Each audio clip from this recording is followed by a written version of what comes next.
રોજગારી છીનવી લે તેવું તો ઘણીવાર બને છે, પરંતુ રોજગારીની વાતો કરનાર જનપ્રતિનિધિનો અહમ જ્યારે કોઈની રોજગારી છીનવી લે ત્યારે કોને ફરિયાદ કરવી?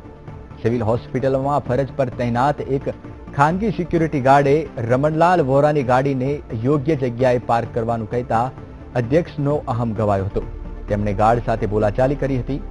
વાત એટલેથી અટકી ન હતી, પરંતુ આ ગાર્ડને રોજીરોટી જે ખાનગી કંપની આપે છે તેનો જ કોન્ટ્રાક્ટ રદ કરી દેવામાં આવ્યો છે. સિક્યુરિટીની સેવા સંતોષકારક નહીં હોવાનું કારણ જણાવીને તેમની સેવા બંધ કરવા માટે કંપનીને 1 મહિનાની મહેતલ આપવામાં આવી છે. કોન્ટ્રાક્ટ રદ કરતા સિક્યુરિટી ગાર્ડની આજીવિકાનો પ્રશ્ન ઉપસ્થિત થયો છે.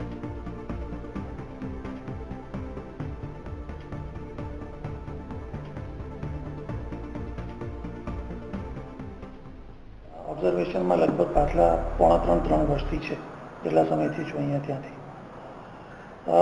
હમણાં થોડાક સમયથી એમનું પરફોર્મન્સ પ્રમાણમાં થોડુંક ઓછું જોવા મળે છે. એ રીતે કે દર્દી કે દર્દીના સગાઓ સાથેનો વ્યવહાર, એમાં થોડાક પ્રશ્નો અમને થાય છે અને અલગ અલગ સમયે અમને અમારા અલગ અલગ અધિકારીઓને એવી રજૂઆત પણ મળતી હોય છે કે એમનું વાણી વર્તન એમને થોડું કઠે એવું.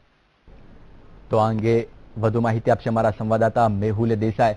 મેહુલ, સત્તાધીશો દ્વારા આ પ્રકારનું વર્તન કરવામાં આવે કેટલું વ્યાજબી કહી શકાય?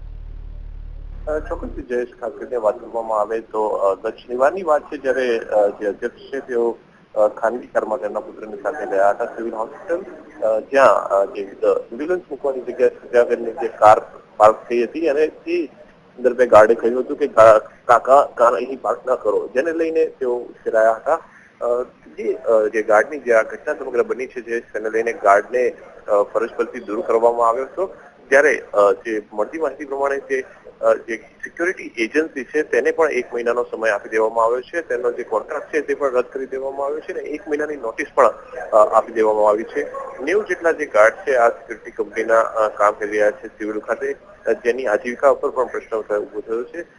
ખાસ કરીને વાત કરીએ તો તમામની જે આજીવિકા છે, આજીવિકાને લઈને તેમણે વિનંતી પણ કરી છે, પરંતુ જે નોટિસ છે તેને આપી દેવામાં આવી છે. જયેશ, મેહુલ, માહિતી આપવા બદલ આપનો ખૂબ ખૂબ આભાર.